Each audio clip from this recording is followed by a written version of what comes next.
But yeah, like that's how it was last week for the most part. That's what we did. It was self-explanatory. We talked. It was a very good chat. I ain't gonna hold you. It was fun. It was dope. Um, How long did it go? Pause. Pause. About 140. But it Ah, was, but it nice. was, but no, but it was a lot of dialogue because of the fact that we had to cover Saturday's main event and then some of the booking segments that we had. It was a lot of back and forth between Eric and like you said, it was an unk down, as you would say. As Because most of you, like, it was the first time I seen Matt and Eric kind of like be on opposing sides, and like Eric take your position for the show last week, which is cool. that's nice to know that my spirit still lingered.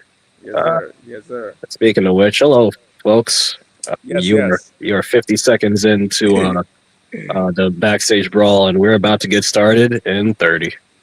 I like how you said that. I like how you said it. But like the kid Todd said, the broadcast starts in 30.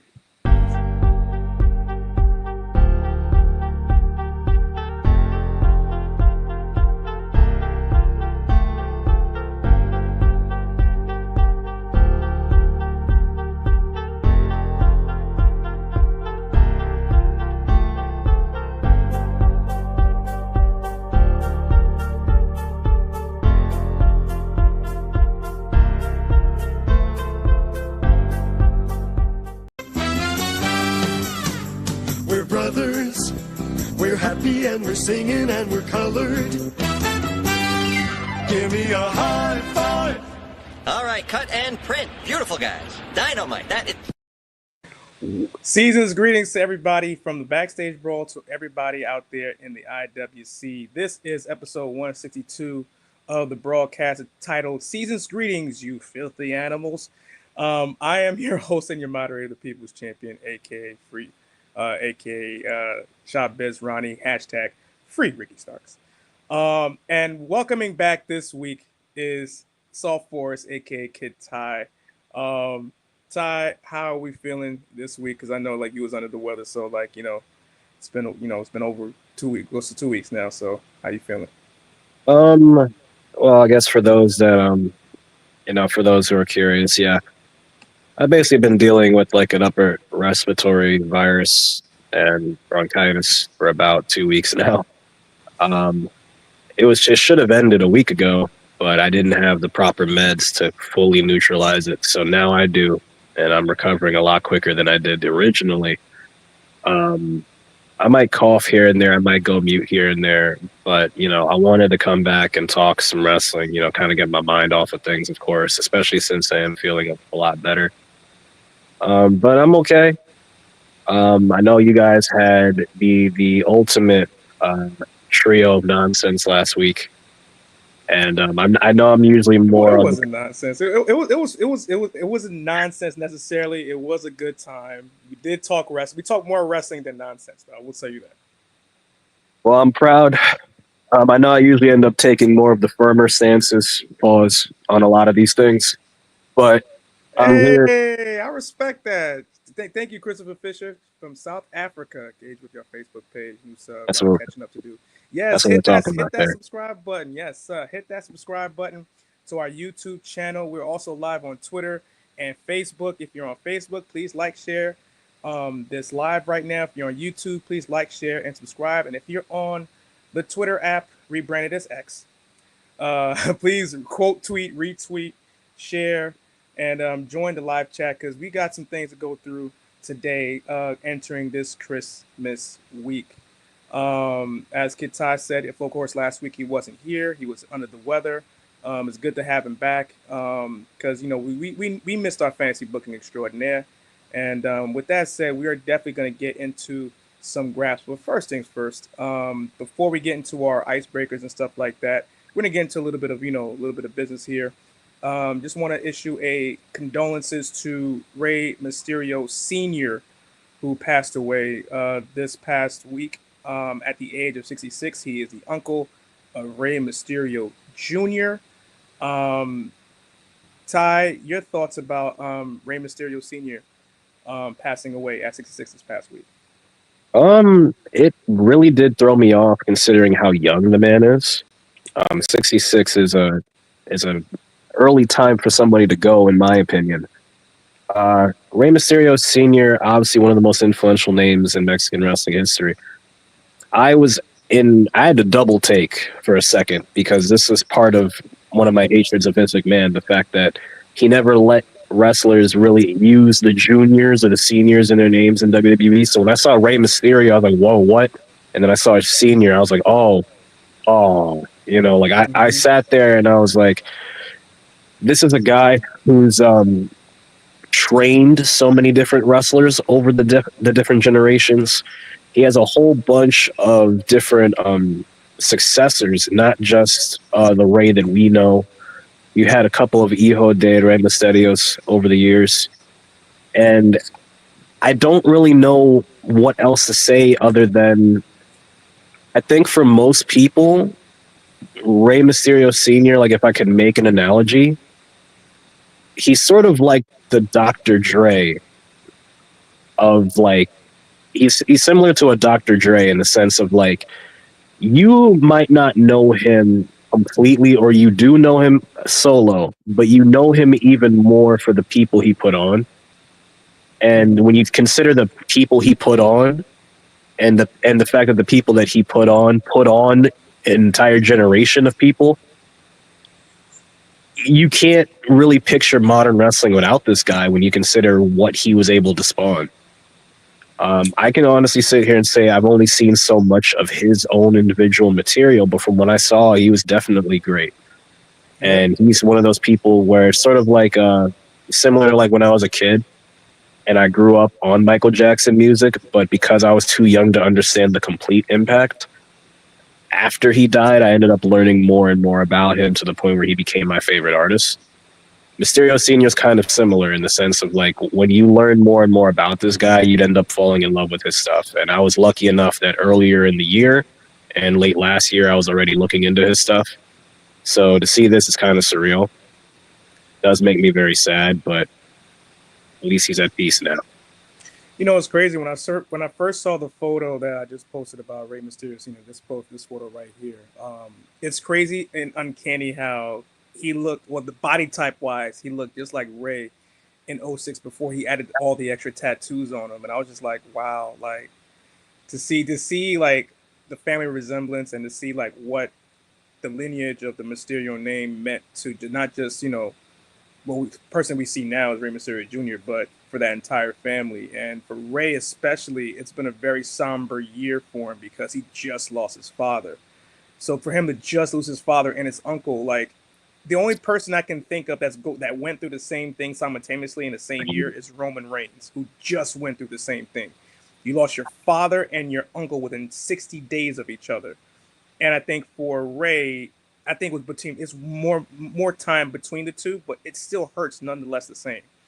And for the Mysterio family, I do issue and send my condolences to the family, to Dominic, obviously who's an active wrestler as well, to the entire Mysterio family.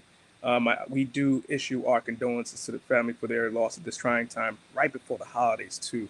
Absolutely. If you're a It's fan, never a good thing, man. you owe it to yourself. Good evening. Good evening. Even if you don't know who the guy is, out of respect to just Rey Mysterio Jr. in general, I would say go out and watch some of Senior's matches, see some of his interviews.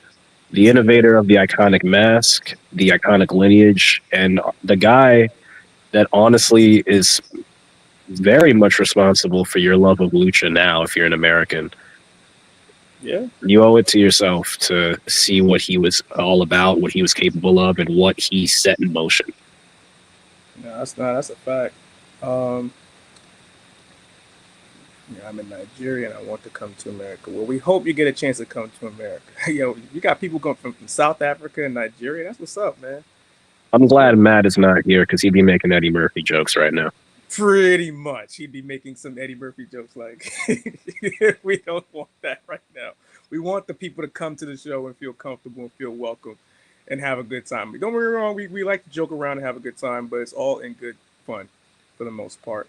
Um, Another thing on the itinerary before we get to our icebreakers, what's with our boy getting cooked online, man? Like, This is nothing new. like, like, like I saw this earlier this week, man. I'm just like, yo, man. Jesus, Joseph Gonzalez had time. Fight back. And I saw him in one of the Facebook. He's in one of the Facebook groups that I saw. And the fact that he mentioned like what's going on, man? Like This is almost as bad as the "Why you bald, why you ugly" that happened on Twitter. That was why you bald, why you ugly, or that stupid aha laugh that I heard this past oh week. yeah, that Jada kiss. That laugh gotta die. Like not a slow death, a very fast death. Well, Like I mean, it's look, gotta go. I don't like the laugh. I know the running gag has been Ricochet next to a microphone is like call 911 panic type of thing, but I don't know. I think now they're trying to lean into a lot of what people. You want to be a wrestler, my man?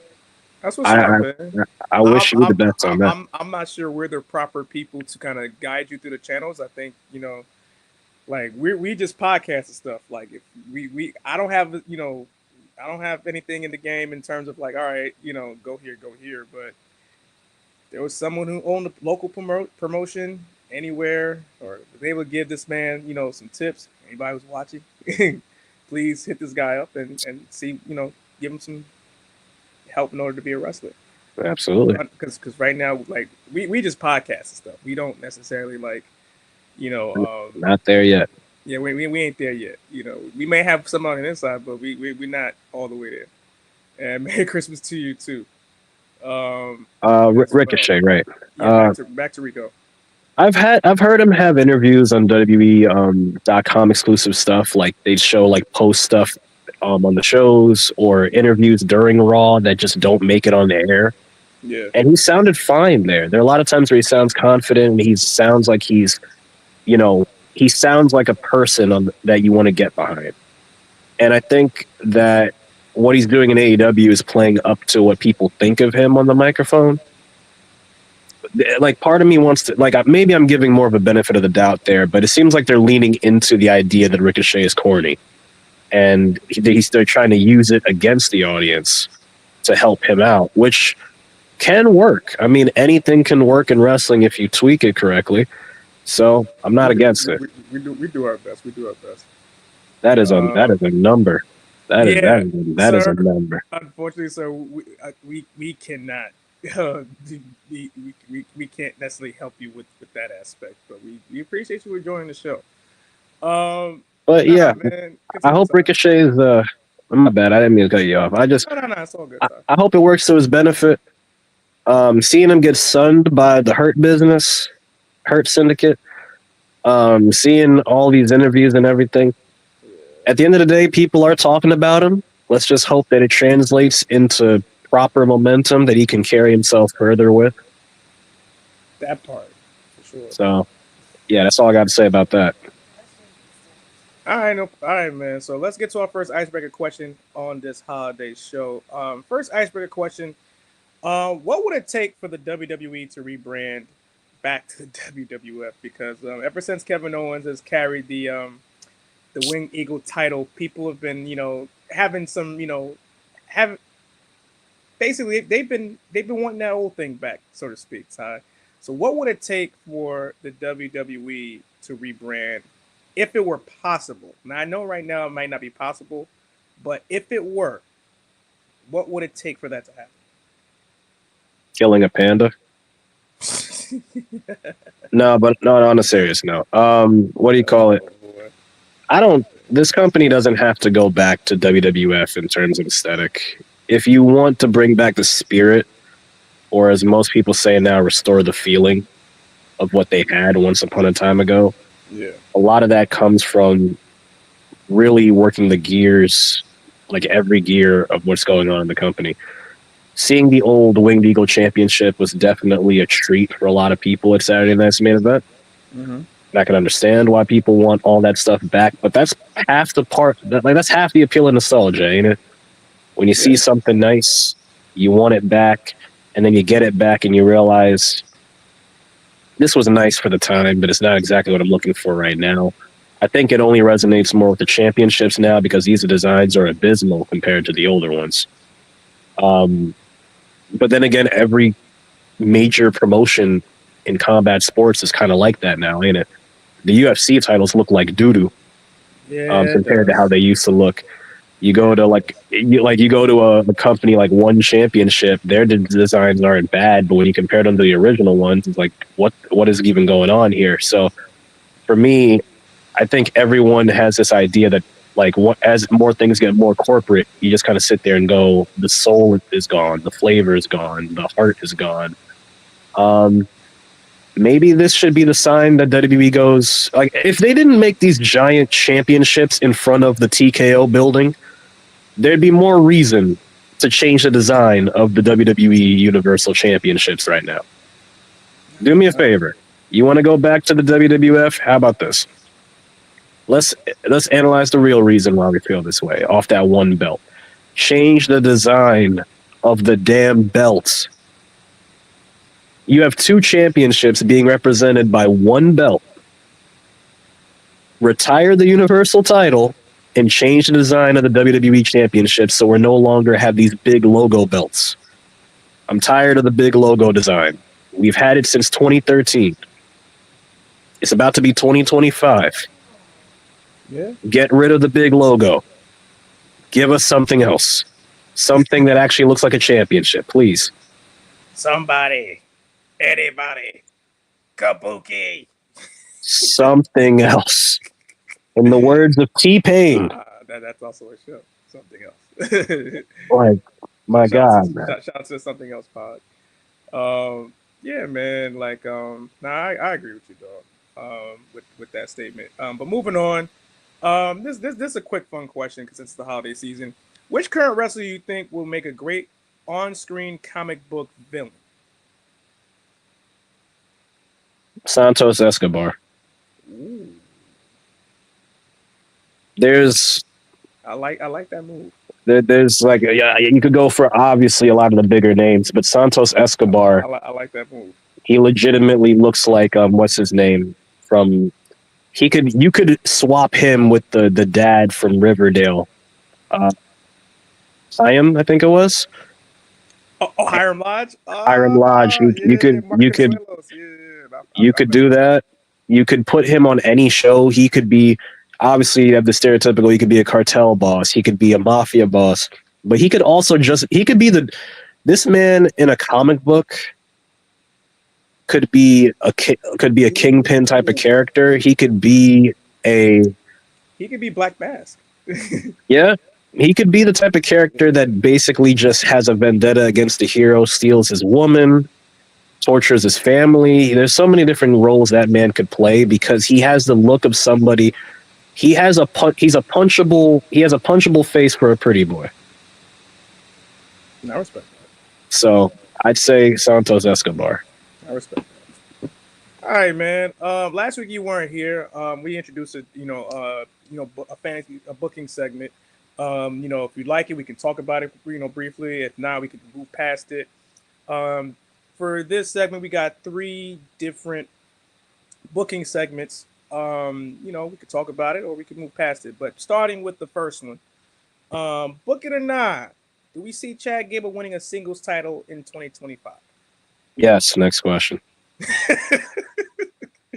How long have I been campaigning for this man to win the U.S. Championship? For a long time. But please let it happen. For a long time. Okay. Do you think he takes off a Shinsuke or LA Knight's second run? Assuming, I don't know if LA Knight's going to get a second run, but I will say that if he wins it off of somebody, I feel like it's going to happen in a multi-person match. Mm. And I think the early part of his run is going to be him proving that he could beat people one-on-one to earn his credibility back. Yeah, that's understandable. I respect that. Okay. Moving on. Booking this or not, Io Sky versus Asuka for a women's title down the road, because Asuka's obviously been hinting at her return coming up soon. Do we see her and Io finally getting it on in the middle of the ring once and for all in WWE? That line is crazy. Yeah, you're right. That is Yeah. That line, as much as I think most of the audience would be at least interested at most, that's crazy. No, but I'm just playing. What do you call it? Asuka versus Io Sky for women's title. It sounds like it would be a hell of a match. Would I book it? No. No. The reason why I'm not booking it is because realistically, Asuka is usually the outsider of the chosen few historically in WWE, and that title is just glued to Rhea. Like if we're talking about her on Raw, it's just glued to Rhea. If she's not holding it, she's directly involved in it. And the last time that Rhea Ripley and Asuka were put in a title match, it was at WrestleMania, and that wasn't even Rhea at the height of her powers, and she got sunned. Not to say Asuka can't beat Rhea, but the idea that they're going to let her do that, I just don't see it at this point right now, unless they really put a renewed focus on her, and that's not Asuka's fault. And I don't think this. I think the same could be said for Io. Like they had a chance to do it at Saturday Night's main event. They had Liv Morgan go over Queen, and they're very gung ho about Rhea and Liv.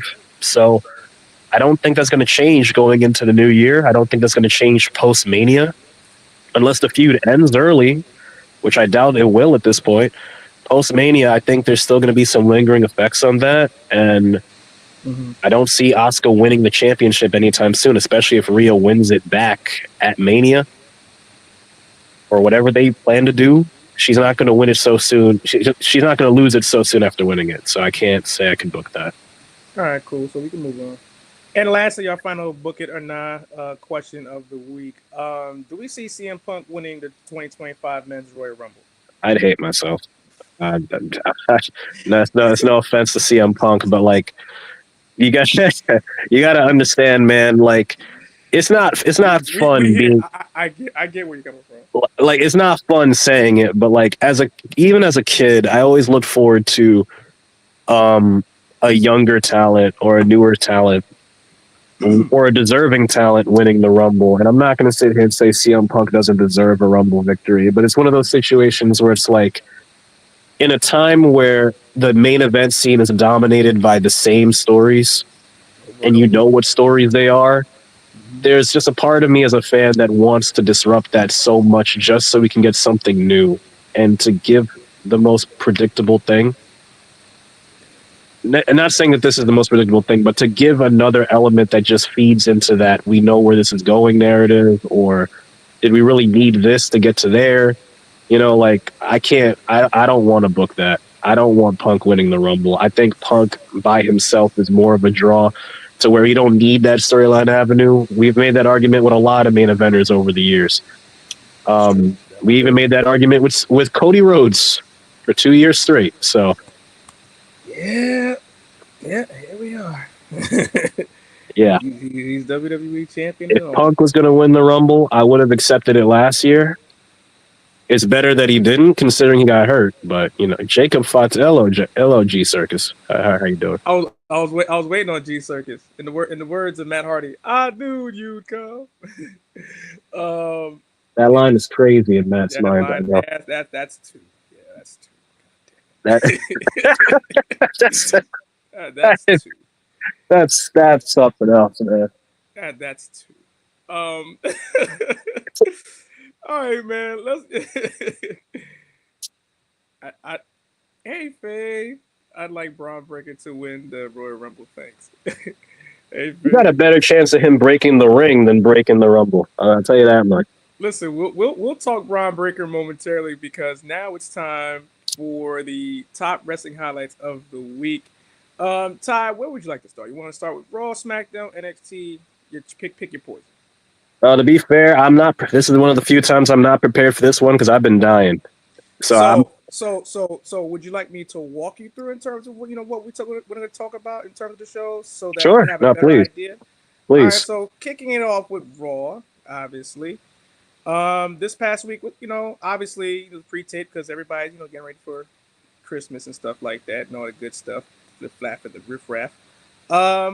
Zoe Stark is going forward into the Women's Intercontinental Championship tournament after she beat Back Dimples and Caden Carter this past Monday on Raw. For people, for better clarification in terms of who Back Dimples is, that is Raquel Rodriguez, as Eric would like to call her, since Eric is not here.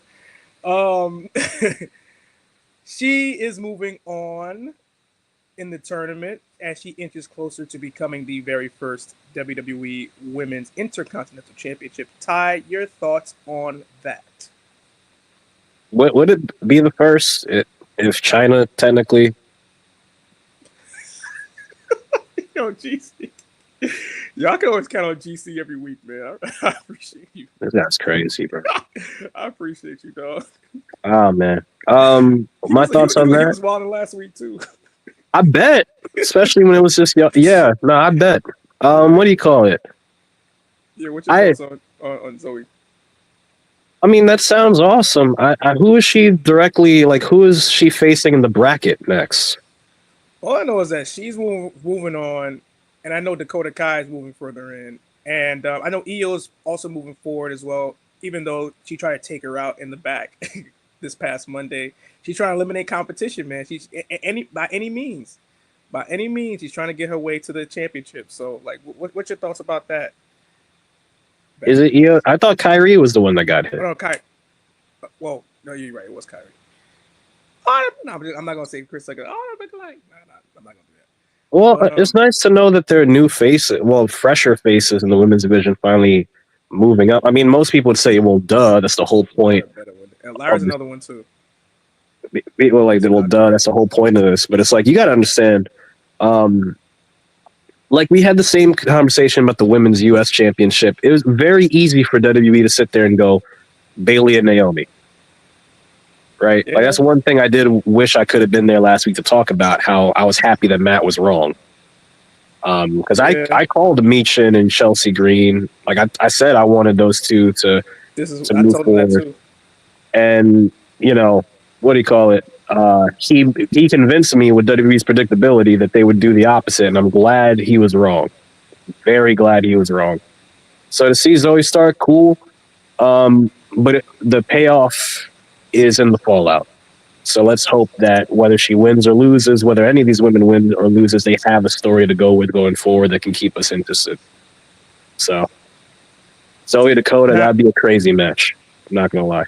At this point, it's Dakota's time, but I like the fact that, you know, Zoe is, you know, moving forward in this tournament. You know, I definitely do like that fact. Also, something that happened on Raw, obviously, we're going to talk about, you know, that man's hair went Super Saiyan. What is going on? What is going on? Last week, we made the joke about how, like, you know, you saw Me, Myself, and Irene, right? Yeah. You remember that scene where like Jim Carrey was doing he was trying to like square up, and the way he was doing, he was moving and got his ass knocked out. Yep. And like the week before, the way Punk and Seth were, you know, squabbling in the middle of the ring. Mm-hmm. So we made fun of that. This week, however, they was like, you know what, man, I think they kind of made fun of us because you know we didn't squabble right. So they basically, you know, had a proper brawl, and obviously it spilled out in the crowd and everywhere else. Oh my God! January 6th Netflix matchup. What is the state of Jamie Noble in this photo? What is going on with this man? I feel bad for Jamie though.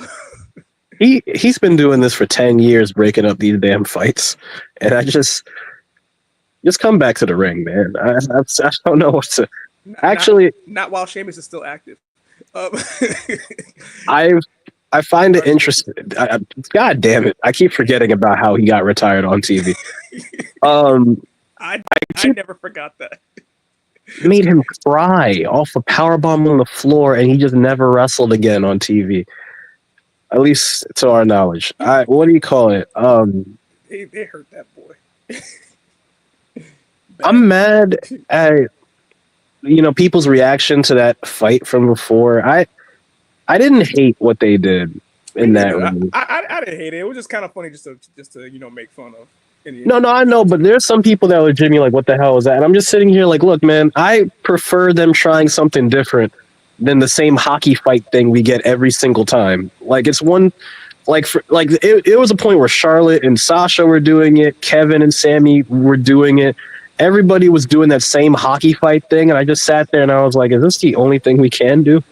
So Yeah, to see Punk fake a punch and try to lean in was actually one of the most refreshing things I think I've seen in a long time. it was Uh, it was hella funny though. I ain't gonna hold you. I I don't fully care. think with Bobby Roode in the break. That's a fact. I see Bobby more so than Abyss as of late. But and obviously you see Jason Jordan, you see Daffy the ref, you see mad people in the skirmish. Yo, poor Adam Pierce, bro. Because Why the does last Jamie Noble look like he tripped over the barricade? barricade, What is going on? Get this photo off the screen, man. I can't look at this. yo, like I be feeling bad, man. Like that ass, I be feeling bad.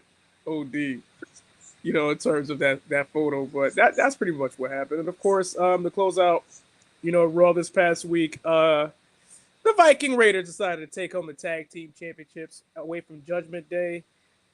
It's about time. Who knows if Triple H is going to give, you know, credence to the tag team division. We'll wait to see in 2025. But at least I'm glad that it's actually on a legitimate tag team in the Viking Yes, Raiders. So yes, I'm very happy about this too. This is for some people they're convinced this is the first time they've won the tag team championships, and that is part of what I hope they rectify with this reign. same Because here. this is not their first time holding the tag titles on Raw, but this definitely will be a time to remember if they do this correctly. They got better looking belts. This is a team that's seen everything at this point. Um, Lord knows we've been waiting a while for this. I'm glad we don't have to wait any longer. They have more legitimate teams on Raw than people take into account. So let the War Raiders help bring this title's prestige up a little bit, please. Uh, Also, to go back to the Intercontinental Championship thing for the women, Mm-hmm. I saw the comment. Yes, it would be nice for Lyra to win. Absolutely. It would be nice to see a competitive division. I don't mind if Lyra loses, personally, only because Lyra can be on, like, you can move Lyra to SmackDown. Like, Lyra is one of those pieces where I feel like she could go anywhere and find a success. But I do find it interesting that Dakota Kai is as far as where he is, considering Io's gotten some buzz. Dakota is moving up in the tournament, and Kyrie got hurt. It is interesting to me because Kyrie kind of is on the back end of a lot of this stuff, and it makes me wonder if that's going to play into a storyline down the road. That's actually Um, true. Especially when That's Asuka coming back. You know, Asuka is one of the closest people to Kyrie, and they have their history as the Kabuki Warriors. It's very possible you could see like a breakup of the damage control from inside, just off the fact of like Asuka's like, they don't know your real worth, but I do, or yada yada, or some shit like that. I don't know. Something yeah, like that could happen, yeah. but I might Now, be looking too much into it. listen, I've kind of thought that because Oscar has been really teasing her return, very so selectively, and I kind of like the little tidbit that she's been given to the fans, and to and especially to the WWE universe who are expecting her return. Obviously, hopefully, it might be a Rebel appearance where she does make her return, or maybe January 6th. Who knows? Because there's a lot of big shows coming up next. Within within 2025. But moving on to Tuesday, NXT highlights. There's some that we're going to talk about, and we're going to talk about it because my boy Baron Zemo, or the equivalent to Baron Zemo, this guy Ethan Page, lost a smile this past Tuesday. Now, you ask yourself, why is he so sad? He lost a smile. He has no championship. He has no drip. He's got the glasses. He's looking sad on himself. In comes the young OG, Javon Evans, trying to speak life into my boy. Telling him, like, yo, man, you are a former NXT champion. You've won championships all over. You've wrestled in prestigious companies. The usual, big and uptight promo. And then you know what happens? You know what? You know how Ethan repays the young OG, Tyler? Do you know what happens to my boy? My boy got guillotined with a chair. Now, I just, you see how my guy jumped in the bro, ring for that I moment? want you to understand. Like, this is one of the only clips of this week that I've seen as I've been getting through what I've been getting through. This is one of the craziest frames I've ever seen in my entire life watching professional wrestling. What there's no This is like that one meme of like there's no song. There's no song where you need to be doing this. What Look at, and I remember seeing the blood come out of this man's mouth as the impact of the stomp happened, and I was like, this is some SmackDown versus Raw type of mess here. Yep. This is, yeah, honestly, Shawn Michaels pulling out his greatest hits, man. I don't mind using recycled tropes. This is hilarious. Shawn Michaels pulling out the greatest hits, boy. Let me tell you. I don't mind this feud. This feud is kind of to me like a classic NXT type of feud, up and comer versus an established, and I'm cool with this idea if this is where this is going to go. At least from what I understand of NXT right now. So that's pretty interesting. That's pretty interesting. Yeah, man. And of course, next, our boys. Hold on, what's this damn thing upload? When the time comes around, and all of a sudden, internet don't work. Our boys, Fraxium, ended up, doing their thing this past week as well, showing that they're one of the best tag teams, not just in NXT, but in wrestling in general. Because they've had a really, really good year, and I kind of dig their story. I think they just won Tag Team of the Year from Sports Illustrated, if I'm correct. Yes, they did. And the Sports Illustrated news just came out earlier today that they won the Tag Team of the Year in all of wrestling, not just WWE or AEW or TNA or anywhere else in the world. It's them, because they put together some really, really good work. And even despite teasing the possible breakup, they've weathered through the storm and ended 2024 how they began, as one of the best teams in the game. And to close out the night for NXT, once again, this damn thing is close out the night. Bam. Once again, Shawn Michaels putting up the greatest hits, because who won between Eddie Thorpe and Trick Williams in the main event this past week, as NXT was in Massachusetts. Whose shoulder was on the mat, this and the third. The two refs obviously gathered together and say, nah, the champion won. No, Eddie won. And it all came out to NXT GM Ava Rain came out, basically said, Trick is still champion. And there's some controversy around this. Ty, what is your thoughts about that? Especially surrounding Trick, Eddie, and of course Ava, who was, part of this little situation now. If I remember correctly, Eddie Thorpe's half the reason why Ava flew through a door. So obviously there's going to be stuff in there. I think what was it? Trick Williams' shoulders were on the mat when he fell back for a pin. Yeah. God, man, I'm tired of I saw that circulating on Twitter like 2 weeks ago. And now it's like, stop showing them things. Stop showing them things. Because now oh boy, I don't know. When you go, there's nothing wrong with going back to the well and finding old things that work. If anything, I appreciate that. My only issue is that with the current generation, a lot of things get run into the ground. So my hope is that we don't see this finish for another 4 years, because I don't want them to do to this what people do to the Eddie Guerrero smoking gun spot. Yeah. So, cool. I'm glad it's progressing that storyline. But good Lord, Sean, space out your shit. It's just there's so many of you, and why? I know it's your show. I know it's your company. All right, stop it. All right, what's next? What's next? Enziguri from hell again? Sean just likes cooking, man. I don't blame him, man. At this rate, he likes teaching. He likes doing what he does, for NXT. I got a lot of love for Sean. So, but moving on to SmackDown, man. Let's kick off with obviously let's kick off with Drew's revenge. Drew is trying to, definitely what the on hell? the road to get his get back. Yes, that's Drew McIntyre in the middle of the ring wearing some low top Jordans with some jeans. That's some nasty work. with the bloodline led by Solo Sokoa in the ring, telling Solo, "Listen, man, you were the one that basically screwed me at Clash of the Castle, finally rediverting a lot of his, recent trauma from Roman Reigns to where it should be, Solo Sokoa, because he was the one that screwed him, 2 Septembers ago. 2 Septembers ago, which we'll call it, as my mother interrupts. Um, basically, he says, "Listen, I'm gonna right after when I'm done with Roman and everybody else that surrounded you. I'm coming right after you." So, what's your thoughts about Drew McIntyre trying to get his get back? Uh, Wait, he's targeting Solo now? Well, he's talking to everybody in the bloodline, but he's saying, "Listen, once I'm done and through with everybody, I got Jay, I got Jimmy.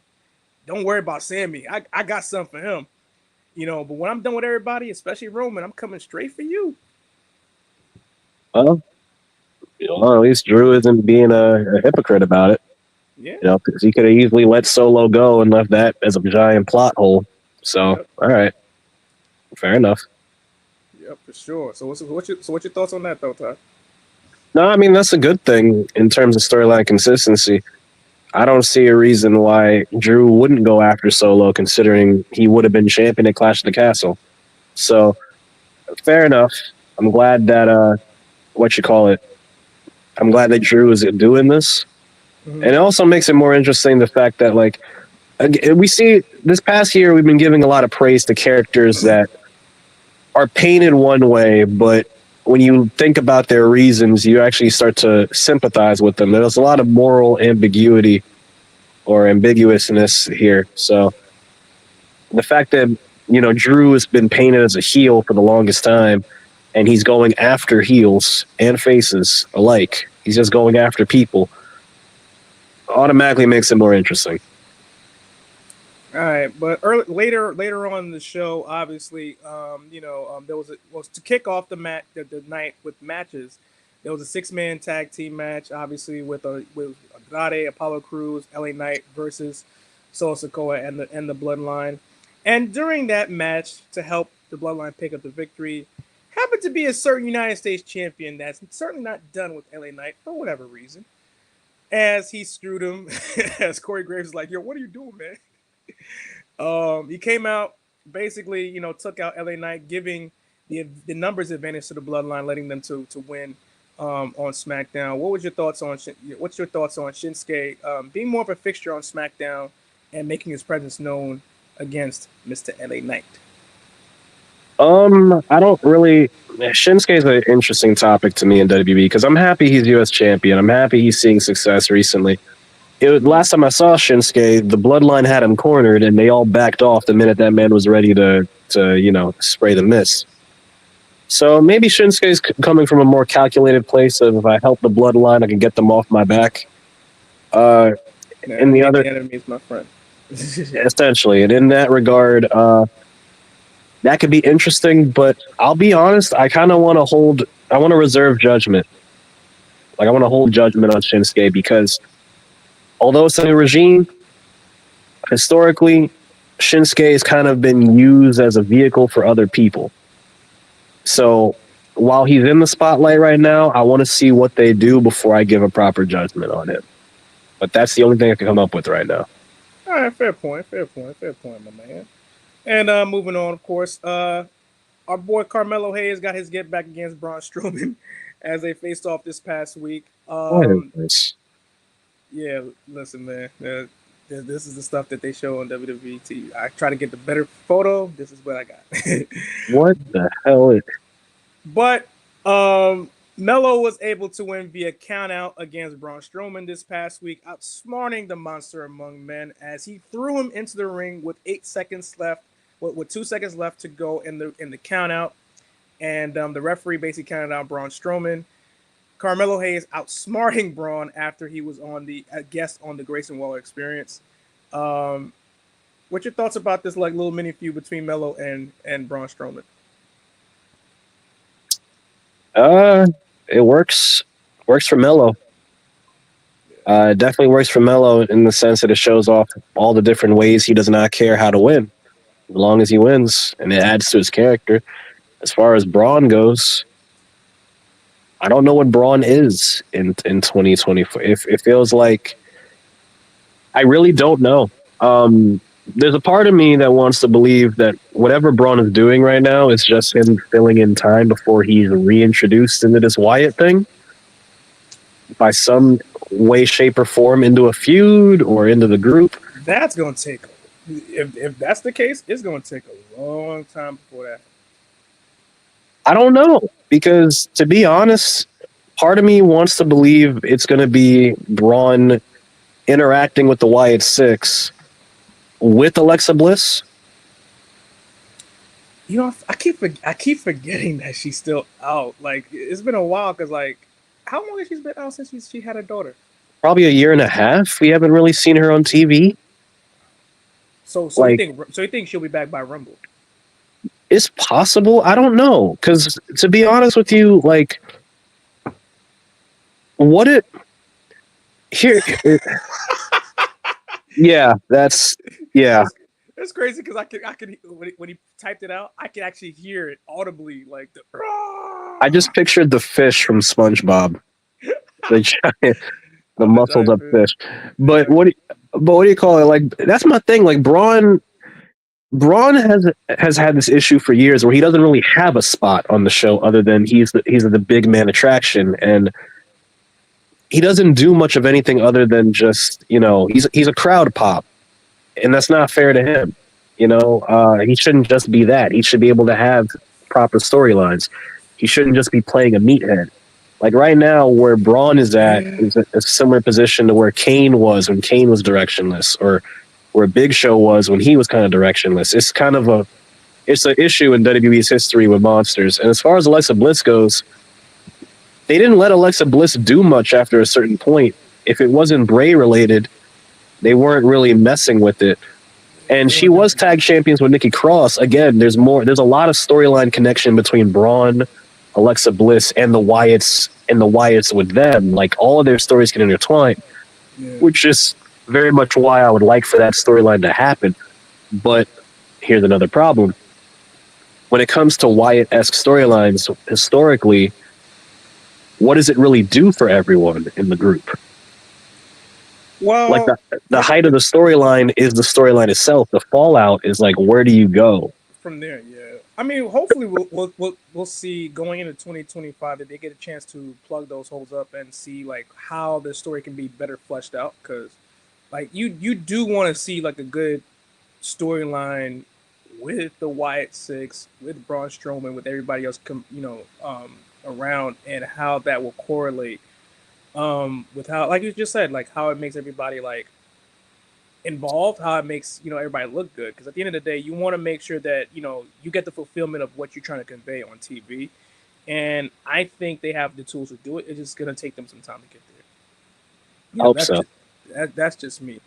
And of course, lastly, the main, one of the main things of that night was Naomi and Bianca Belair winning the women's tag team titles this past week, defending their championships. Well, now Naomi, basically being one half of the tag team champions, earning her spot, as Bianca's tag partner, as they retain, and Naomi once again is a champion in WWE. What's your thoughts about this, Ty?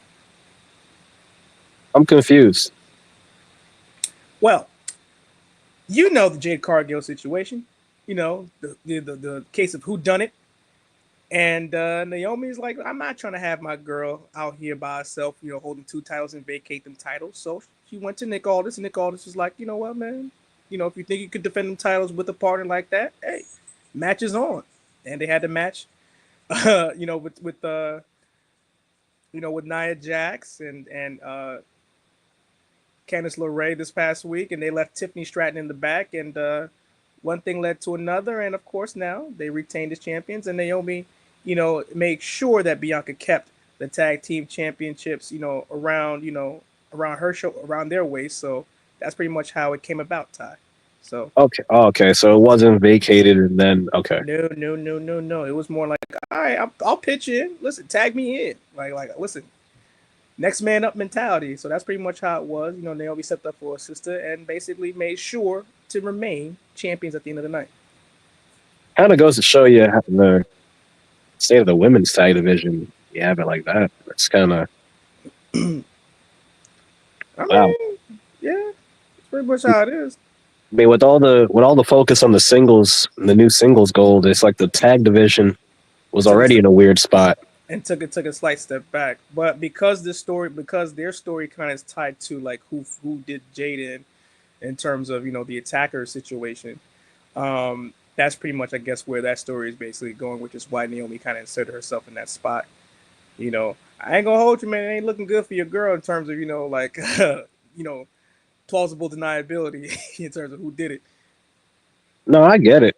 I'm just, you know what it is? I'm thinking of it in the future, just in terms of the tag titles, because it's like, Could we give Corey Graves for being a heel commentator? Could give credit. He's still like fuck. Listen, real beefs never die, man. Real beefs never die. I'm Corey, trying to think. I'm really trying to think of this because here's my thing. Let's say Naomi is the person that took out Bianca, not mm-hmm. Bianca, Jade.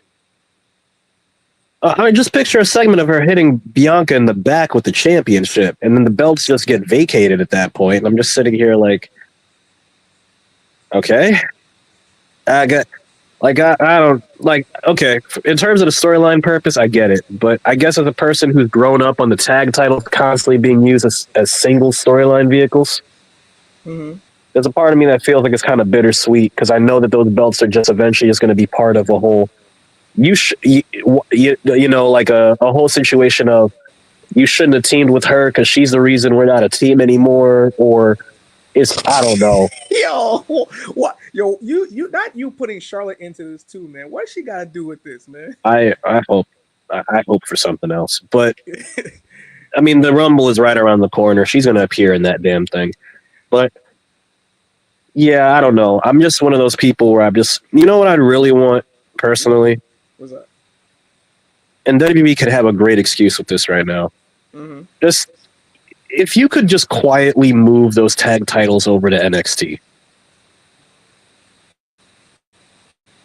Because here's my thing. We should have never had an NXT women's tag titles to begin with. Some of y'all might look at me. Some of y'all be like, how dare you? No, listen to me. Those belts that you just saw on the screen are for all three brands, and they still are. There's no reason to make another tag title if they were for all three brands. And if you knew that the main roster wasn't going to use them well, you should have just gave them the NXT and let them run with it for months. Which is why I said if Naomi did it, she was not the actual person who physically attacked Jade Cargill. Which is why last week I said, what if Lash Legend did it along with Jakara Jackson on behalf of Naomi? Because either A, they want to get called up, 2, they want a piece of them titles. Either way, like it for me, I thought of that like when you said like you'll bring the tag titles back to NXT, it's like, ooh, it's going along with my theory in terms of like what if Lash Legend and Jakara Jackson were responsible for the attack on Jade Cargill on behalf of Naomi. I mean, that's anything's possible at this point. I wouldn't necessarily deny that. Although I do think half the reason why you're booking that is because you want an overabundance of black women on TV, which I don't blame you for. But in the same token, you're trying to kill the IWC. Lord, you know how many people are just going to be... No one's going to be talking in regular English. You know that, right? No one's going to be speaking regular English if you're correct. Everyone's just going to be speaking dog. They're just going to be barking the entire time. Everybody's going to be talking like Donnie Thornberry from the Wild Thornberries. They're going to be speaking like that. They're going to be speaking like the old 90s SmackDown thing with the... Everyone, that's all everyone's going to talk. If you keep doing this. He said Naomi did it because she technically never lost the titles with Tasha. That's also true. She never really definitely lost it. She just said, hey, this shit, I'm out. I mean, that could be a side reason. I don't know if that could be a main reason. Yeah, I don't think that's the main reason. And that pretty much ends in terms of the highlights of the week. But Ty, since you're here, we did have conversations. I wanted to basically run back a previous conversation in terms of the feedback that we had from a previous conversation in terms of like the women's PLE, and these were some of the replies that I got. Matthew Flores said maybe they could have done. This is that Survivor Series. Um, but they said he also said that they need to give them their own brand already to see if they can stand on their own and think they can. I know the women believe it in themselves, but does WWE really believe in them enough to give them their own weekly show, even if it's an hour long? I talked about a PLE for the women. He kind of extended it for an actual show. They kind of do have a show already. It's called NXT, but with that said, and there was another one that basically talked about with their relationships with TNA. They can get some knockouts. They can put some knockouts on the card as long as it's not, the nega chin. They said they have more than enough women on the roster not to only have a pay per view, but their own brand. It seems like 2 out of every 3 matches in NXT alone are women's matches. They don't need TNA. So what's your thoughts in terms of that feedback that we got in terms of should another PLE for women happen in WWE? Of course, another PLE should happen. As far as them having their own brand, I think that right now I would not argue in favor of them having their own brand, and I'll tell you why. Total Divas and the recent success of NXT would lead you to believe there's a giant market for that. But Total Divas worked in the area that it worked, mainly because it was a drama show on a drama network. So basically a new Stardom. And I was going to get to that actually too. Fans are not going to support in the numbers that you think they are. Like a lot of wrestling fans in general do not want to go through crazy effort to see something unless there's a giant draw that's going to make them do it. For example, if you want The Rock to have a 1-hour show on weekly TV, fans will tune into that immediately. I just saw your nose perk up when that happened. Like I was just drinking. I didn't even think about the situation. No, but like you have to have someone like on The Rock's level to pull something like that off and get like consistent results, and that would die really quickly because The Rock's novelty would wear off right away. Yeah. It's not to say that the women can't draw. That's not what I'm saying. What I'm saying is that I don't want to turn the situation, like especially with the success of the WNBA recently, but that just like look at how recent that was. To get more and more people to watch, and they're still climbing for more viewers. They're still on the incline, but they're still in the infancy of getting the viewers that they want. And the WNBA has been around as long as I've been alive. Yes. Oh yeah, that's true. Y'all came together around the same time. Yeah, so you have to understand that, like, number one, and not to mention, and if you talk about Stardom, because the argument would be like, well, Japan does it. Most people don't even understand Japan's culture to why that works. Like, they've established that since one of the reasons why that works as well as it does is because they established it back in like the 80s. We have separate companies for the men and the women. It's not to say that you can't do it in WWE, but people are used to the shows being integrated. And then you'll have the counter people will be like, well, why can't they be on the same show? Especially when you consider the fact that, like, the way that they run these stories, a lot of people care more about male storylines than female storylines on average. So if you're going to give them an excuse to have it be all male and then give the women's storylines to be all female on a different thing, I just see more chaos happening than composure. So to me, what they really need to do is be aware of their situation. You need to have them on the same shows to basically get the crossover from the same audience. Because as much as people like to talk and say that they're going to support and all this other stuff, actions speak louder than words, and not enough people back up what they say. So I'm not going to go off of that. Not saying that what they said were bad ideas, but I don't think that they're going to get the support for those ideas that they want. I think it makes sense to keep them on the same show, but put more effort into making people care about the women's stories the way that you do the men. You want to make women a draw, you have to push. You pushed Rhea and Liv for a fucking year to the point where you can make an argument that they could be a main event for WrestleMania. You can do that with more storylines. So don't tell me that they can't draw if you're not willing to give them a chance to prove that they can. And then on top of that, Yes, with more championships, you can make an argument. Hey, we can make a third brand. Here's my thing: you give the women 1 hour and the men 3. How does that look? You give the women 2 hours and the men 3. How does that How's look? that look? Yeah. You have to. I would rather you spread the love all around and give them more effort all around than try to separate everybody, segregate everybody in an attempt to highlight them, when in reality, all it's going to do is work against them because the audience isn't going to give you the love that they deserve. Good So work shit. with what you have and make it better. Good shit, Ty. So before let's have some fun before we get off the air. I asked a question earlier before we came on air in terms of best caption wins type situation in terms of album cover for this photo right here. And we What got the hell? this is a picture of Shawn Michaels and Bret Hart. If I'm judging by the beard for Shawn Michaels, I'm guessing it's somewhere between 95 or early 96. This is probably mullet Shawn, so I'm guessing between those 2 years, either 95 or 96 during the new generation era. What the And hell? and I was like, yo, I'm gonna basically like play a little bit of game with the fans and have some fan interaction real quick. And they came up with some really good really good album covers for these guys. Um, one of them, his name is Christopher. What Christopher Fisher came up with this Sharpshooters and Sweet Chin Music, Volume One. That was funny. What the hell? On Facebook, shout out to you, Christopher Fisher. Brian Paul put this one up as a form of like Wow. like Kendrick Lamar's album. Wow. That's crazy. That's Yo, okay. like Okay. I was like, I mess with that one. I was like, it was too good not to put on this show and shout these guys out.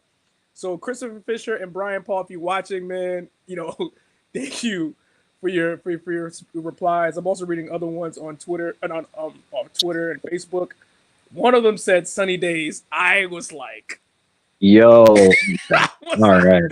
I was like, yo, man, Wow. Wow. what? Yo, that's you. He said, "Playgirl cover boys." That is. I really can't. I can't. No, I can't. No, no. Let me read some of them off. Shane Podozak said, "Oh, what a night in Montreal." Um, Oh god. Michael Rivera said, "Screwjob connection." Pause. What the That's a pause. what? Uh, Tyler Rail said, "It's sunny in here." Yo, That's wow. Wow.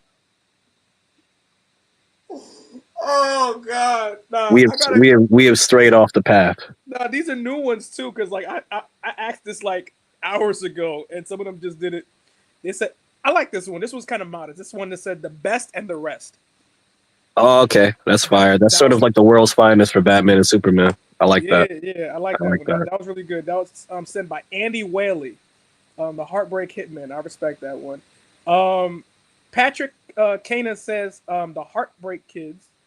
Nah, Heartbreak um, Kids. Okay. I mean that's modest. Yeah. Ken Nain said, "Heartbreak Mountain." Yeah, God, What? What? Oh, throw that out. Throw that out. Get that out of here. God, oh my God, That Heartbreak Mountain. Uh, Jack Leonis says, "Tales from the Montreal Screwjob." okay. One said, "The Heartbreaks with lead singles, Sunny Days, Screwed in Canada, and Getting My Smile Back." They're naming Wow. tracks. That's Jesus, man. That's Herb Charles. Herb Charles said that on Facebook. George Vallis Jr. said, "Screw your smile." That sounds like pause. That sounds like pause. Even though I know what they mean, but still. David Douglas said, "Good friends, better enemies." I like that one. That sounds like a Yeah, rap album. that's classic. I like that one. Benny Sadari said, "No sunny days here." Oh my god, it just doesn't stop. Don't stop. Hey, yo, Jason Richard said two. He said 2 men, 1 belt. We need to stop. We need to stop, man. We need. This is the Christmas episode, and there's so much Satan here. We need to throw this out. We need to throw this out. Oh my god. Oh my lord, man. This is this a Nah, problem. shout out to everybody on Facebook and Instagram that basically chimed in. He said Brokeback Sharpshooters. You're not you too, GC. That's his. Look at his profile photo. It's been the same since we met him. He's devious, man. Oh man. What is this? Oh my god. But in the more lighter news before we get off, Christmas is this week. Ty, what was your best Christmas gift That I can remember. that you can remember? Yeah, what was a Christmas gift that you can remember? You like, yo man, like this was like one of the best gifts I got. Oh man, I mean, video games are cool. I remember when I was younger, I used to buy the wrestling toys. I used to get like the rings. Remember one time I got the Armageddon 06 ring with Randy and Undertaker. That was cool. Yeah. I never got to show you guys because I was during a different period, but Yeah, different time period. Yeah. but I think my favorite Christmas gift ever was, I believe it was my grandfather who got me a wallet. It was it's the wallet I still use. I haven't used it I didn't use it for a couple years, but I've used it this past year again. It was it's a blue. Let me see. I think it's behind me. Yeah, there it is. It was an Anchor Blue wallet, basically like a jean. It has that jean texture. So I guess a corduroy wallet where it has like a zip pouch here. You can put coins in it. Have all my stuff organized in it. It was one of my favorite Christmas gifts, obviously, because it's my grandfather who gives it to me. And on top of that, it reminds me of a better time, like when I was a kid. And I used to wear a lot of corduroy stuff. I remember I had like a jean-looking hat as a kid, and I was like, "What the?" And I look back at that, and I just sit here and go, "I felt happier when I didn't care what I was wearing." Good stuff, And I didn't, right? Before peer pressure, be like, that's not fresh. Kick and the same people who tell you they're not fresh are like they're empty on the inside and drink themselves to sleep. But I sit here and I have this wallet. I still use it to this day. It took me a while to come back to it, but I'm glad I came back to it because I hold my grandfather in a very high regard, as you know. So for me to get that type of gift and for it to basically start my journey of saving money, which has worked to my benefit and my disadvantage at times. Not my fault, but I hold that gift in a very high regard. I ain't gonna hold you. Like there was 2 gifts that I can say that were some of my favorite gifts, and they were video games. One was 2000. It was 2000, and I ain't gonna front. Your mom used to give me great Christmas gifts back in the day. Like one year, with 99, she gave me a Sega. No, one year she gave me a Sega. Another year she gave me a PS1, the small one. She bought you a Sega and a PS1? Yeah, she bought me the Sega. What the hell was I doing when this happened? Did I just start breathing? Nah, you were a baby. That's all right. I ain't getting no Sega, no PS1. Nah, but one of my best gifts was 2002. My mom came home with a blue box. I didn't know what the hell it was. I opened it. It was a PlayStation 2. And the game that came with it was Here Comes the Pain. Boy, what I mean to tell you, because it came at a time when my Xbox died, and I was like, yo, I had no video games up to that point. So mom's brought me a PlayStation 2, and I played Here Comes the Pain probably that entire night on Christmas. And like the following year, like I walked into EB Games at Green Acres Mall. Good times, good stuff. And like I looked at the dude, I was like, nah, give me that Grand Theft Auto game. With my mom behind me. It's like, you sure you want this game? I'm like, yeah, like you know. Remember back then when you actually had to have the authorization to get those games? Like, yeah, exactly. Nowadays you can walk in like, I want this game. Like, where's your mom? Like, nah, I want the game now. Like, nah. Back then, like, you had to go in with a parent or an adult just to get them games. That was like MA for mature audiences only. Those are some good ones. Sometimes teen too. One year, I think it was '98, where your mom got me like the Hot Wheels car wash set that I wanted because it was on TV and I wanted it so bad. Oh wow. And like she came over and like me and Reg put up the set. I played with that. I was like, yo, like I was so enamored with the Hot Wheels toys back in the day. The one thing I always wanted was a Hess truck. I never got it. I've seen a couple of those growing up. I don't remember if I ever got one, but I do remember seeing a bunch of those, especially at the gas stations. I always wanted. Oh, was it the first one or the second one? Because that Fight for New York game, bro. Oh, You know, I remember the time that I went to the video game trading post, and I remember I was with my friends and we were about to leave. I had a lot of money and I was ready to buy some retro games. We were just about to leave and somebody put on the table a whole stack of games, and I saw Budokai Tenkaichi 3 and Fight for New York. those are classics. Those games didn't even get run up yet to see their price. And I asked the clerk, hey, yo, how much would it cost to get one of these? He looked me dead in my face and said 70. He didn't even try. Still? Bro, the games just hit the fucking counter. Yo, It wasn't even, they weren't in stock in the store. He said 70. Tried to get me for 70. All I had was 70. I didn't even tell him how much money I had. Like, he read my wallet, nigga. Like, I couldn't. Nah, bro. Ah, man. God. Like Although 60. I would, honestly, But that tells you how good a game is. Where like even if you go to a trading post and they still sell on par with games that for current gen. Like current gen games are like $69.99 plus tax. 70. Let's round the shit up. 70, 75 after taxes. For them to basically be on par to even get a game like that from a regular trading post for a vintage game like that tells you how good that game period was. We were spoiled during that era. we were, but I'm tired of people. Look, I get that time goes on, technology gets better, this and that, but like this idea that everything's going to get surpassed, I get it, but like quality is quality, man. Like some things are like the term timeless gets misused a lot, but like when something is genuinely timeless, there's a reason why newer games are stealing from those games to up their own game. You know what I mean?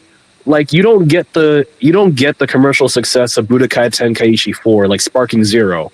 You don't get that if Tenkaichi 3 isn't as good as it was. So like that's why I feel like y'all gotta stop, not y'all in general, but for the people that constantly rag on old school stuff, Old games. what I would honestly advise for you guys to do is meet in the middle.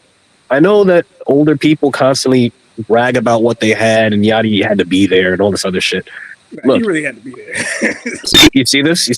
No, See, I'm not saying you're wrong. I'm not saying you're wrong, but it's the way that certain people talk about it, to the point where like I just had this conversation with my friends. Like, Glorilla, right?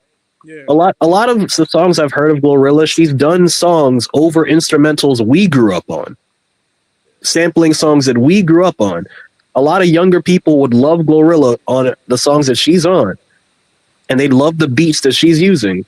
But then they wouldn't go back to listen to the original versions of those beats, which is, I think, destructive on hip hop's part. Like that's something that hip hop was good at. It made you connect to older songs because of the samples. But now you wouldn't get that courtesy. But I ain't gonna hold. There's one rapper, like shouts to Gorilla, but there's one rapper that that takes samples from the past and like does it right. Like they chop up the samples and they don't necessarily like, how like certain samples when they just take the entire beat. No, he legit takes samples of the beat, integrated with a certain beat of the time of today, give homage, but at the same time make the song ride very well. It's Big X to plug. Like, he is a breath of fresh air when he's listening to music from a hip hop perspective. Like if you ever listen to Big X the Plug, he is very, very good with his shit. Like him, obviously the Griselda gang, like the way they use like soulful beats or just certain beats from the past and they integrate it in today's culture without basically taking the entire beat, like copy and pasting it. That's what that's what the real iteration of like quality means in terms of music. And it kind of goes into like it goes into your point in terms of gaming. They can take everything they want from like back then and bring it in now, but if it's not met with the same kind of love, man, I don't want it. I'm talking to you, WE2K24. I'm talking to you. But that's my point. Like, I would advise people to stop thinking, use the time period of the things that you're looking for. Don't disregard it, but use it as a reference. Don't use it as a bias. You know what I mean? You're going to look, when you do research, you have to take into account the time period things were done. But don't be biased towards it just because it came from a certain area, for good or for bad. Don't be like, oh, this shit is old. Ew, look at these graphics. Be like, yeah, well, the graphics weren't going to be on par with what we have right now. Look at the game for the quality of what it did and how you feel about it versus just going off on something because it wasn't that great. And for the older people, the same thing goes to you for the newer stuff. There's a lot of things about gaming that I don't like nowadays, but there are games out there that need your support that are good. Independent games, there are mainstream games that are good right now that have a similar feel that you can give your support to. You know what I mean? So it goes both ways, but the thing about quality is that quality is consistent across generations. You can see something that's good from 70 years ago and sit there and go, damn, why did we get rid of that? That's one of my biggest things about evolution. A lot of people will say, well, things evolve, nothing's going to stay the same. And I understand that, but I think it's a shame that a lot of timeless qualities, things that can work in any generation, get thrown to the side just because it came from a previous generation.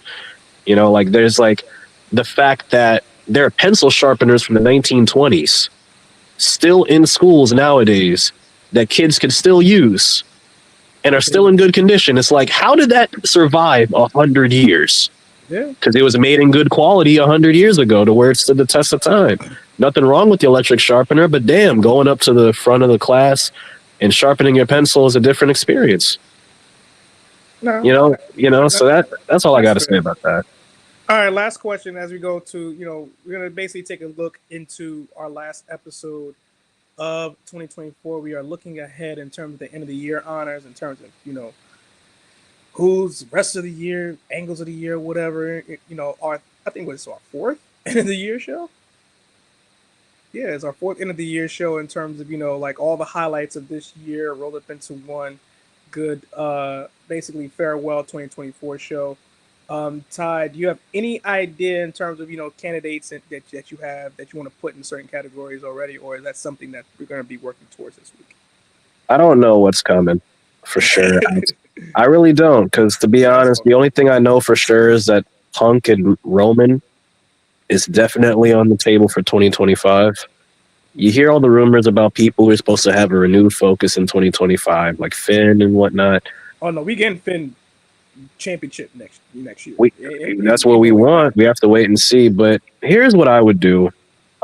There's one angle there are a lot of angles that I'd like to see, but if there's one angle that I know we're going to be forced to watch that I want to make digestible for people like me,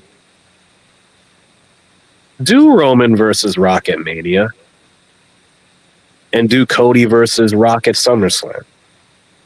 And the reason why I say that is because if Roman beats Rock and takes away his top position in the family, since he's already on a storyline trying to regain control over the family with the whole, Ulafala and all this other stuff. Mm-hmm. After he gets to Ulafala, it'll be tribal chief again. But then, The Rock is technically a high chief, which is higher than the tribal chief. So if you have Roman become the high chief by beating Rock, at least in the storyline, that changes things. It does change things. It does change things, but it also makes The Rock question his power, which is something that The Rock hasn't had to really think about for a while. He's got all the money in the world. He's one of the most famous actors. wrestling is something he cares about a lot, and the fact that he's not even the biggest name, like he's not the most powerful name in his own family anymore, would shake him. So he would go on a spiral, similar to the storyline I suggested years ago about Roman going on a spiral. Yeah, Have The Rock go on a spiral where the only power he has left is his power as a TKO executive. So he tries to politic himself into a championship match with Cody Rhodes, who by this point will most likely either still be champion or will have regained the title, right? So you have Cody, going to SummerSlam as champion, and you have The Rock basically go, I didn't forget about you. Look, I might have lost the respect and the prestige of my place in my family, but I haven't lost what my family gave me. I haven't lost my legacy in this ring. And you know what? I didn't forget about you. And in an attempt to pick up his pride and to pick up his manhood and everything off the ground, he tries to politic himself into a match against Cody Rhodes, to where Cody Rhodes just completely outclasses him.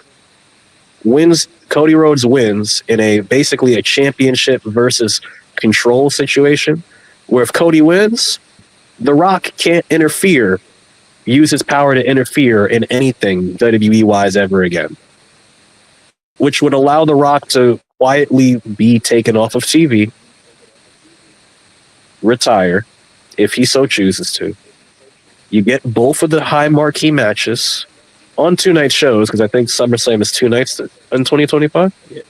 Yes, SummerSlam is 2 nights this year. You're doing it at MetLife, which they're gonna advertise as New York anyway. So they're gonna be like, yeah, we did it in big New York, yeah, big New York, yeah. And then because who goes to Jersey? And all right, and then what do you call it? Merry Christmas, Merry Christmas, y'all. Merry Christmas. And then you basically find a way to answer all the storyline beats that The Rock had, or potentially had, excluding him being leader of the Bloodline, which is still possible at this point. And you have The Rock, and now The Rock is gone, and you don't have to over-rely on him anymore. And he's still affiliated with the company. He can come back on some, nostalgia shit if you want him to, and talk about crack again. But that is something that if they're going to force me to watch this, at least space it out like that, because I do not need another WrestleMania dominated by The Rock. Okay. All right, man. With that said, man,